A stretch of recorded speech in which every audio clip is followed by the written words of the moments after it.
Alright, hello Bookish Friends and welcome back to my channel. My name is Lexi and today we are going to be talking about all the books I read in the month of June.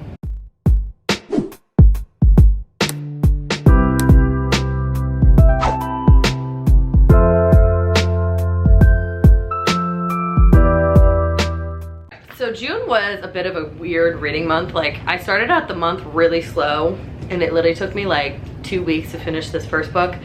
And while I was reading this first book, I read like nothing else. And then somehow I magically read 8 books. So I ended the month reading 8 books in like the last 2 weeks of the month. So I guess that's pretty good. I had a mixture of different genres. I read a mixture of things, let's just say that. So without further ado, let's just talk about the 8 books I read in the month of June.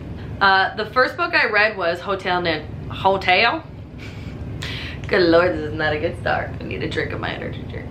The first book was The Hotel Nantucket by Elin Hilderbrand. I listened to the audiobook, that's why there's a picture right here. I love this book. Like, you read from a lot of different perspectives, and one of the perspectives was actually a ghost that like haunts the hotel. And I don't know why I like that so much. I just thought it was so funny because like you hear ghosts and you think, oh shit, that's probably really scary, but this ghost was like hilarious. Like, she was purposely messing with people, but like just by like giving them a cold breeze or like flashing the light. Like, it was funny. But you read from a bunch of different perspectives of these people that are working at this hotel in Nantucket that was recently renovated and put like thousands and thousands of dollars into it by a English guy who lives in London, never been to Hotel Nantucket, never, just randomly one day bought this $1 million hotel and said he wanted to impress 2 people, one which he did not name. 2, the second person was this like accredited, almost like a hotel reviewer, but like mysterious. Like, she's never posted pictures of herself, nobody knows who she actually is. She comes in and checks in under like alias names, so nobody never really knows who she is. So he wanted to get what she calls her 5th golden key, which is basically a 5-star review. And you're just going through these people's day-to-day lives, learning secrets about them, learning about their families, their lives, everything. It was a fun time. That was the first time I've ever read Elin Hilderbrand, and I actually loved it, but I don't know if I could like physically read it. I think I like the audiobook version. So I think if I'm gonna read more from her, it's gonna have to be an audiobook. And I gave that 4 stars. Okay, this next book I feel like I'm gonna just talk about for a long time. I don't know if I'm ready to talk about it. I haven't like talked about this book since I read it. And this book, let me just tell you, it is worth every single ounce of hype it gets. And that book is Fourth Wing by Rebecca Yarros. This book is basically Divergent but with dragons. People are like comparing it to Hunger Games, but I see more Divergent in it, whereas you get to choose like how you want to live out your life. And our main character is known for being like, everybody sees her as like weak and disabled and all these, she has all these problems. She always has broken bones. She's not very strong, but she decides to go into the Rider's Quadrant where she's going to learn how to become a dragon rider. I don't even know. This book was just so good. Like, I loved the fantasy in it, the world building. I didn't expect myself to love reading about like dragons, but like her dragons have my heart. And now I'm like following all these pages on Instagram that are doing illustrations of her 2 dragons, and I just love it. Like, I am totally sucking all of this like goodness fantasy up. But obviously there's a romance in it. There's kind of like a best friend to enemy type thing. I don't know, this book is just so good. This was easily a 5-star, and I have the first edition with the sprayed edges. I already pre-ordered the second book, and that is my most anticipated book of this entire year. Like, literally cannot wait for November 7th to come out. But yeah, this book is honestly as amazing as everybody says it is, and I will never ever get rid of this copy. I don't know if you can tell, oh shit, my camera's gonna die. But this is the first book I've ever annotated, and I had so much fun. It took me like 2 weeks to read this because I really wanted to like savor every second of this, and kind of when I was done reading, I didn't want to just like forget what happened. I wanted to really like take in everything that was happening and be able to remember it. So highly, highly, highly recommend this book. I know a lot of people can't get like physical copies of it, so just get the ebook and just do yourself a favor and just read it. So 5-star. All right, we're back. Had to change my camera battery, and yeah, we're good. The next book I read was a complete switch from Fourth Wing, and this is kind of like a I would say contemporary fiction because it's not like it's kind of a romance. I don't know. I would say contemporary fiction, and that is Adelaide by Genevieve Wheeler. This cover is like absolutely stunning.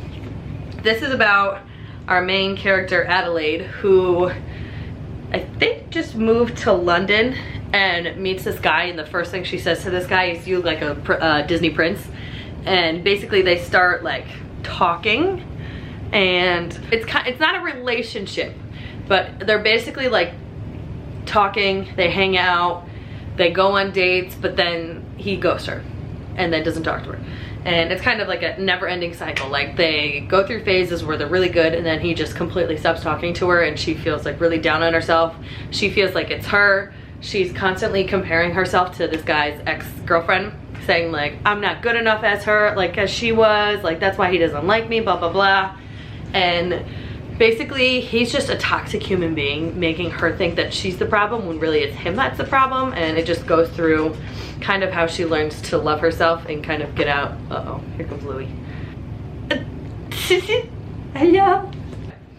So yeah, it's basically Adelaide's like journey of getting out of this toxic relationship and learning to love herself and learning that she deserves more. I gave this 4 stars. Highly recommend, but just know going into it that it's very hard to read and very, very, very heartbreaking. But the ending, you get your happy ending. Next, I listened to the audiobook of Good Girl Bad Blood.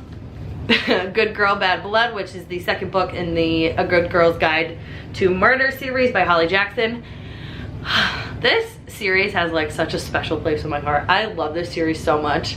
It's a YA thriller mystery series, and it basically follows our main character Pip, who is essentially an 18-year-old detective who doesn't get paid to be a detective but loves like true crime, and has a podcast now where she talks about her true crime, and she solves all these like mysteries herself when the cops in her town don't want to do it, which is bullshit.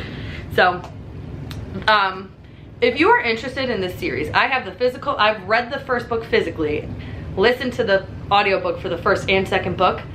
I highly, highly, highly recommend the audiobook versions of these because there's like sound effects, it's a full cast. Like when she's interviewing people for her podcast, like it sounds like an interview rather than just people talking to each other. Like there's crazy sound effects and everything, and the audiobook is just so good. Like it's a whole ass production.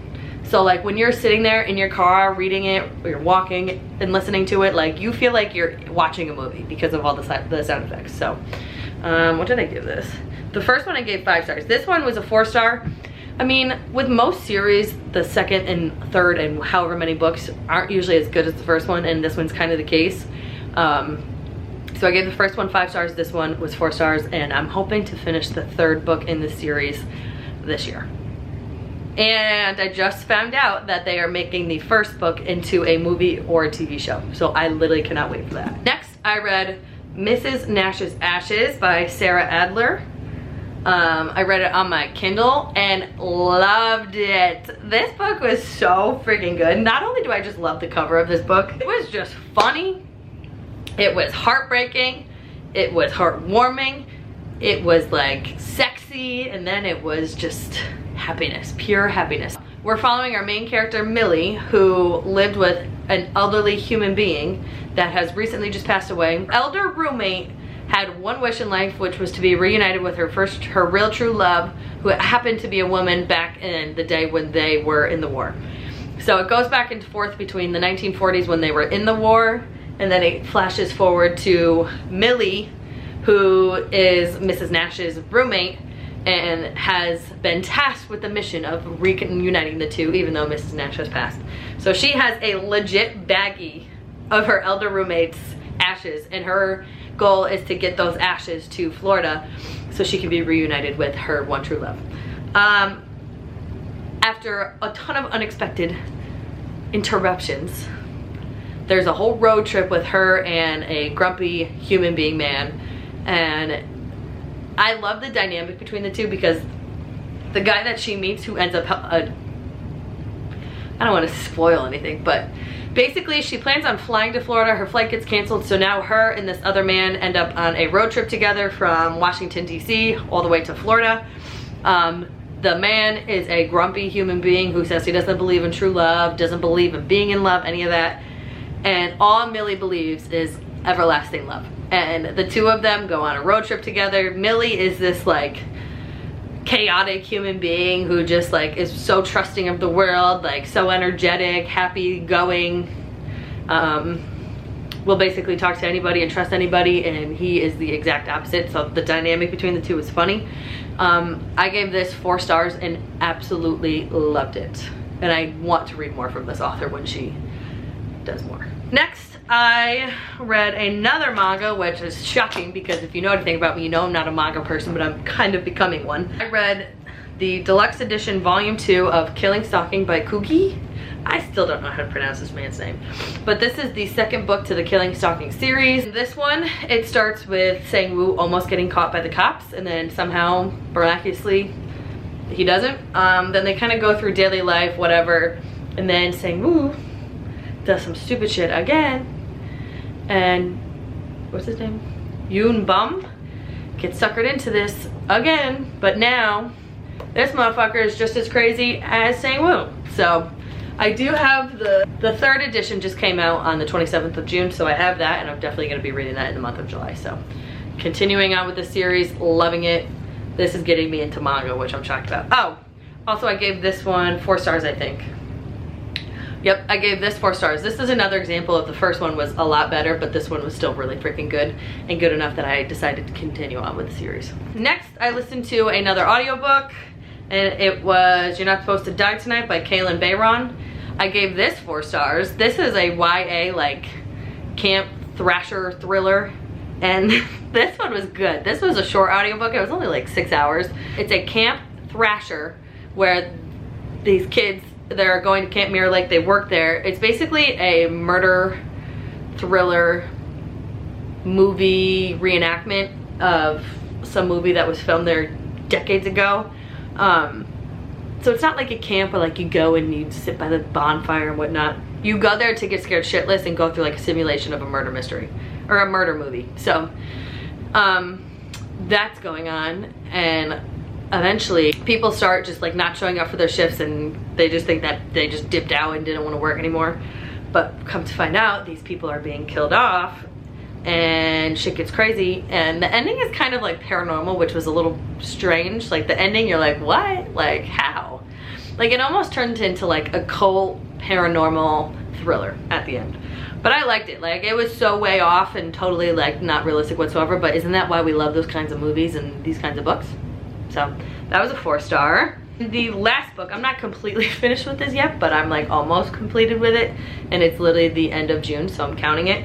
And that is Tress of the Emerald Sea by Brandon Sanderson. This is secret project number 1, and I am loving this. I have like, where's my bookmark? I have this much left of it, so less than half of it. Loving this. This follows our main character Tress, who basically lives in this like tiny little island that is kind of like about mining, and it's kind of like a dirty place, but she loves collecting cups. And in the beginning you are introduced to her love interest, who is actually the Duke's son, the Duke of her island. He gets sent off to get married, but then when his dad comes back, he is no longer with him, and she finds out that her love interest was captured by the sorceress of some other island that is near them. So she goes on this quest to find him, meets some pirates along the way, becomes a pirate along the way, and some other shit happens that I haven't experienced yet because I'm not done, but I am loving this. This is my first time reading Brandon Sanderson, and it's just like so magical. Like his writing is just so beautiful, and like the way he tells a story is just like great. Like he has shorter chapters in this one, but like each chapter ends on somewhat of a cliffhanger. Some are more cliffhangers than others, but I'm loving this, and I'm seeing it as a 4-star prediction. So these are the 8 books minus 1 that I read in the month of June. It was a pretty solid reading month. I did a lot of 4 stars. I don't think I had any 3 stars actually. I'm pretty sure everything was a 4-star or a 5-star. That's amazing. Go me. But yeah, this was a great reading month, and I can't wait to keep reading in the month of July. So it is halfway through the year. I'm doing great on my reading goal, and I think I'm going to exceed it actually, so I can't wait. But yes, thank you for watching. If you enjoyed this video, please make sure you like, comment, subscribe to my channel, and hit the notification bell so you are notified every time I upload a video. And thank you for watching. Bye.